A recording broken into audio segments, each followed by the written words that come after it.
और बिस्मिल्लाहिर्रहमानिर्रहीम। दोस्तों मैं हूं किरामतुल्लाह और आप देख रहे हैं द थ्योरी ऑफ एवरीथिंग। दोस्तों आज का जो हमारा टॉपिक है वो है लिपिड्स। तो आइए लिपिड्स के बारे में जानते हैं कि लिपिड्स किसको कहते हैं। सबसे पहले मैं इसकी डिफिनीशन करा देता हूँ। तो डिफिनीशन इसकी कुछ इस तरह है कि लिपिड्स एक ऑर्गेनिक मॉलिक्यूल है,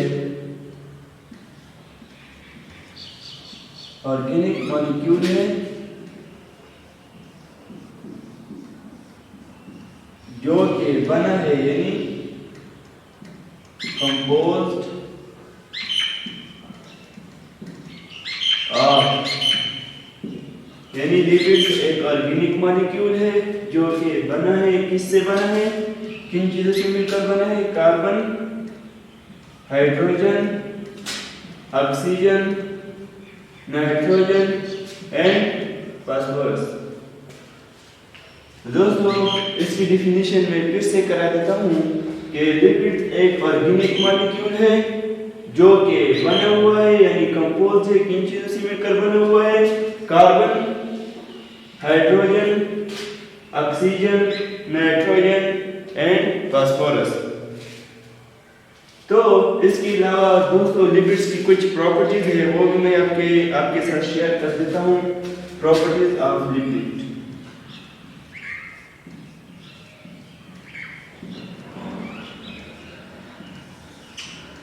तो लिपिड्स की जो प्रॉपर्टीज है, सबसे पहले ये कि लिपिड्स जो है ये क्या है, नॉन पोलर है। पहला पॉइंट क्या हो गया, नॉन पोलर।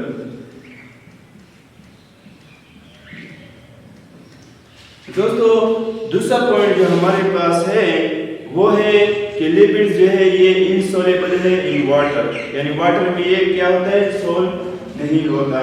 तो दूसरा पॉइंट हमारे साथ है इनसॉल्युबल इन वाटर।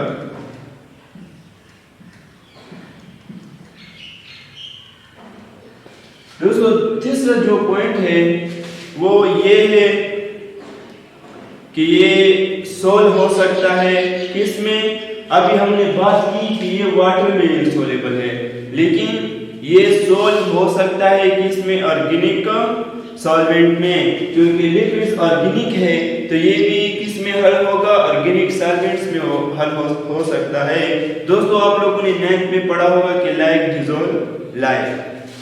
तो लिपिड्स एक ऑर्गेनिक मॉलिक्यूल है तो ये किसमें हल होगा, किसमें सॉल्युबल होगा, ऑर्गेनिक सॉल्वेंट में। तो ये सॉल्युबल है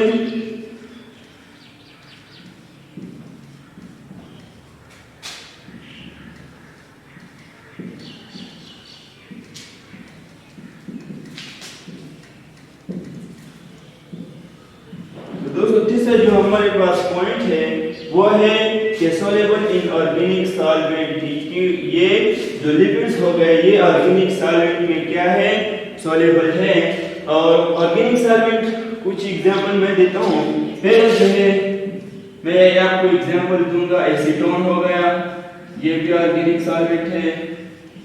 दूसरा आपको मैं जो एग्जांपल दूंगा वो क्या है, अल्कोहल है, अल्कोहल।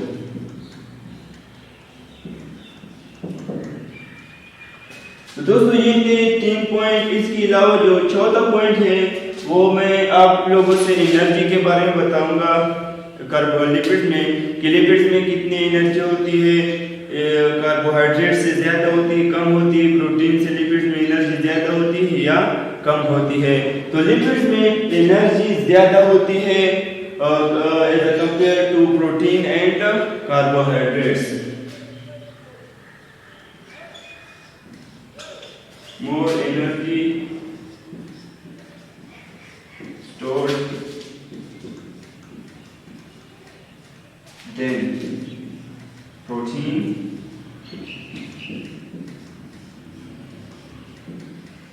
and carbohydrate।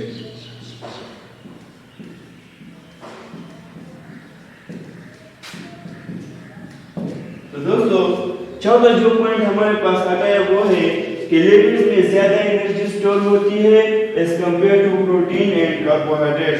तो दोस्तों यहाँ पर भी एक क्वेश्चन मार्क पैदा होता है कि लिपिड्स में एनर्जी क्यों ज्यादा होती है, प्रोटीन में एनर्जी क्यों ज्यादा नहीं होती, कार्बोहाइड्रेट्स में एनर्जी क्यों ज्यादा नहीं होती। तो इसका जो आंसर है वो ये है कि लिपिड्स में कार्बन और हाइड्रोजन के जो बॉन्ड है, फिर से बता देता हूं कि लिपिड्स में कार्बन और हाइड्रोजन के जो बॉन्ड है वो प्रोटीन और कार्बोहाइड्रेट से ज्यादा होते हैं। यानी लिपिड्स में कार्बन और हाइड्रोजन के बॉन्ड्स प्रोटीन और लिपिड से कार्बोहाइड्रेट से ज्यादा होते हैं, और इसलिए इसमें जो स्टोर्ड एनर्जी है वो भी प्रोटीन और कार्बोहाइड्रेट से ज्यादा होगी, क्योंकि यहाँ पर लिपिड्स में कार्बन हाइड्रोजन बॉन्ड ज्यादा है तो यहाँ पर एनर्जी भी ज्यादा होगी। दोस्तों, और आखिरी पॉइंट जो है वो ये है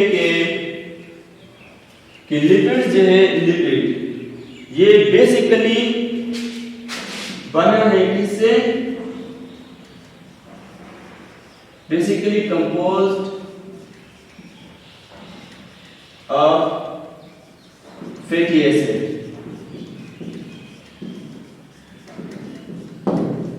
और ये जो लिपिड्स है ये बेसिकली बना है किससे, फैटी एसिड से बना है।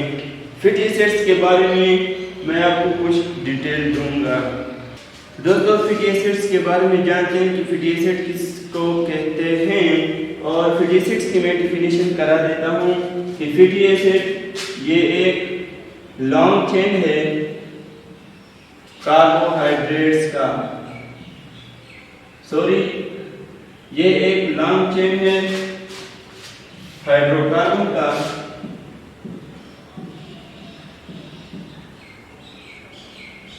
जिसमें इवन नंबर ऑफ कार्बन होंगे, even number of carbon.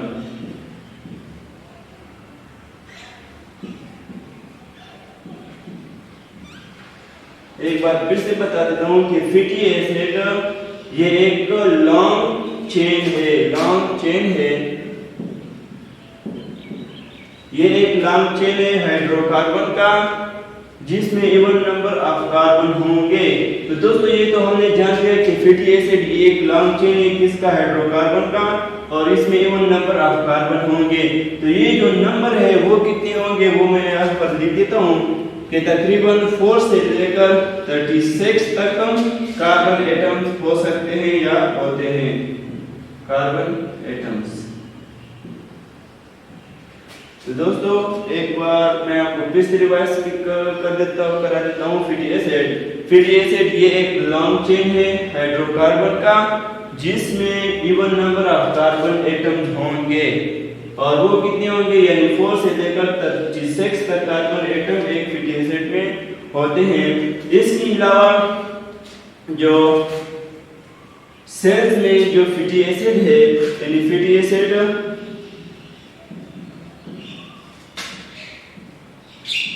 In cell, उसमें कितने नंबर ऑफ कार्बन एटम होंगे, उसमें तकरीबन 16 से लेकर 18 तक कार्बन एटम हो सकते हैं। ये मैं सेल्स की बात कर रहा हूँ। सेल में जो फैटी एसिड होता है उसमें तकरीबन 16 से लेकर 18 तक नंबर ऑफ कार्बन एटम्स होते हैं।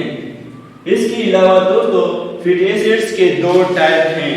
कौन कौन से, एक सैचुरेटेड फैटी एसिड है और दूसरा है अनसैचुरेटेड फैटी एसिड। तो आइए जानते हैं सैचुरेटेड फैटी एसिड्स के बारे में।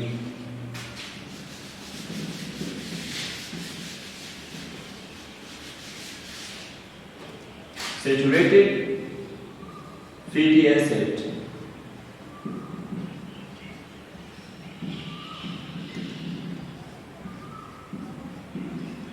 तो सैचुरेटेड फैटी एसिड्स किसको कहते हैं, मैं यहाँ पर डेफिनेशन करा देता हूँ।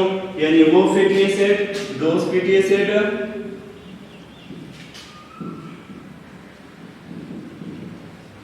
which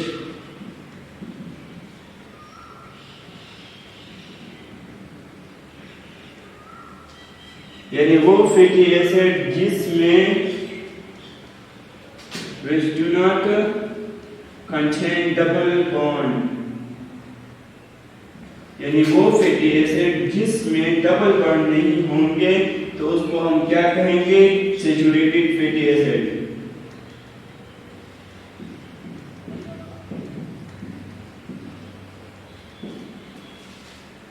फैटी एसिड वो सैचुरेटेड फैटी एसिड किसको कहते हैं? यानी वो फैटी एसिड जिसमें डबल बॉन्ड नहीं होगा।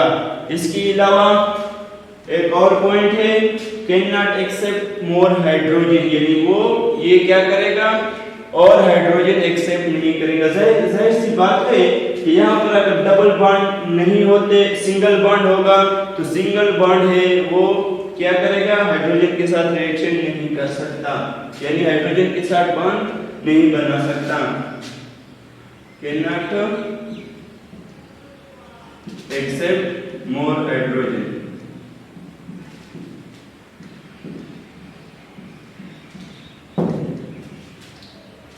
सैचुरेटेड फैटी एसिड फिर से रिवाइज करा देता हूं कि ये वो फैटी एसिड है जिसमें डबल बॉन्ड नहीं होगा और ये क्या करेगा? मोर हाइड्रोजन्स को एक्सेप्ट नहीं करेगा। दोस्तों इसके अलावा मैं सैचुरेटेड फैटी एसिड के बारे में बात करता हूं एट रूम टेम्परेचर।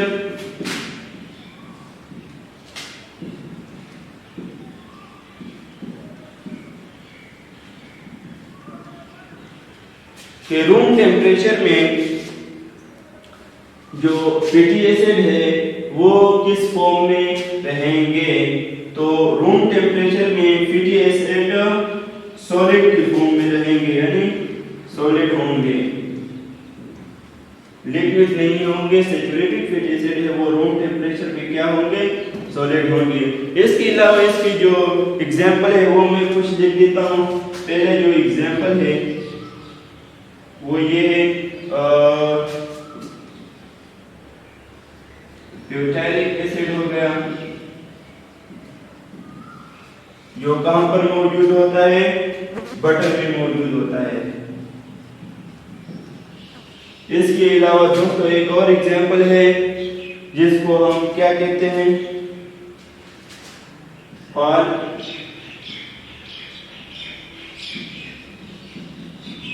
एसिड, जिसको हम कॉमनली क्या कहते हैं? फैटी एसिड कहते हैं। दोस्तों ये था सैचुरेटेड फैटी एसिड, यानी वो फैटी एसिड जिसमें डबल बॉन्ड नहीं होते और जो और हाइड्रोजन है उसको एक्सेप्ट नहीं करते, तो उसको हम क्या कहेंगे? सैचुरेटेड फैटी एसिड कहेंगे।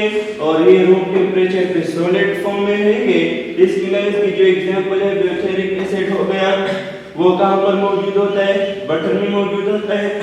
इसके अलावा एक पाल्मिटिक एसिड है जिसको हम कॉमनली क्या नाम देते हैं? फैट्स नाम देते हैं। तो दोस्तों अनसैचुरेटेड फैटी एसिड है उसके बारे में बात करते हैं।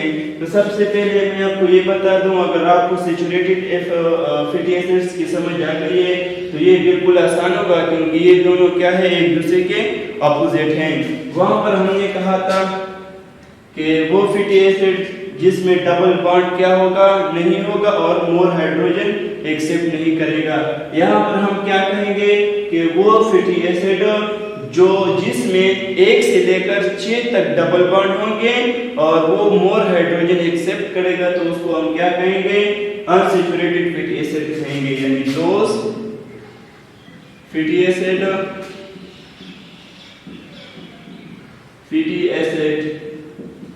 which contain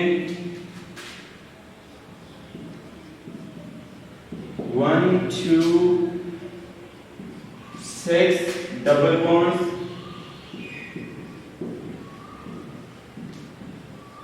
and bond and accept more hydrogen.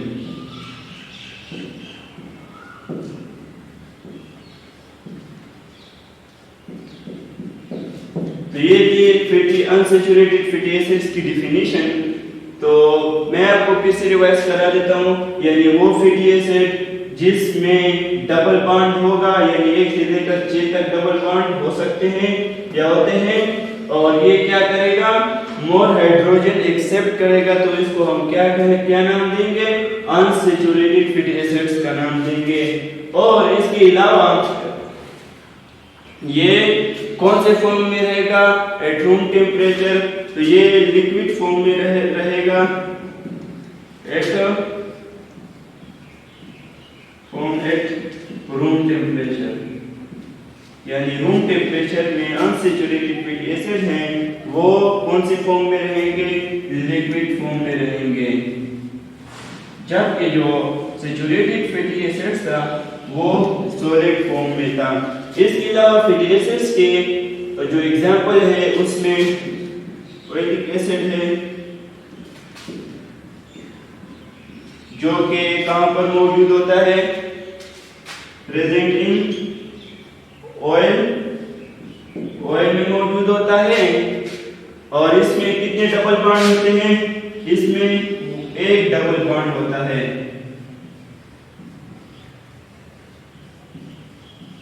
एक और बात कि ओलिक एसिड जो है उसमें कितने नंबर्स ऑफ कार्बन होते हैं, तो इसमें 18 नंबर्स ऑफ कार्बन होते हैं। इसके अलावा हमारे पास जो एक और एग्जांपल है अनसैचुरेटेड फैटी एसिड्स की, तो वो है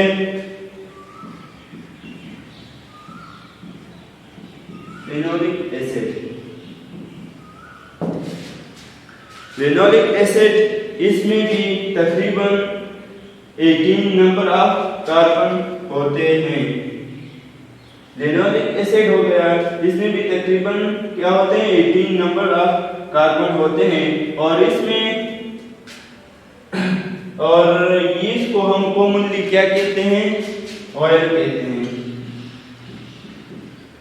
इसको हम क्या नाम देते हैं, ऑयल नाम देते हैं। और इसमें तकरीबन यहाँ पर एक डबल बॉन्ड था और यहाँ पर फेनोलिक एसिड में कितने बॉन्ड मौजूद होंगे, तो यहाँ पर 2 डबल बॉन्ड मौजूद होंगे।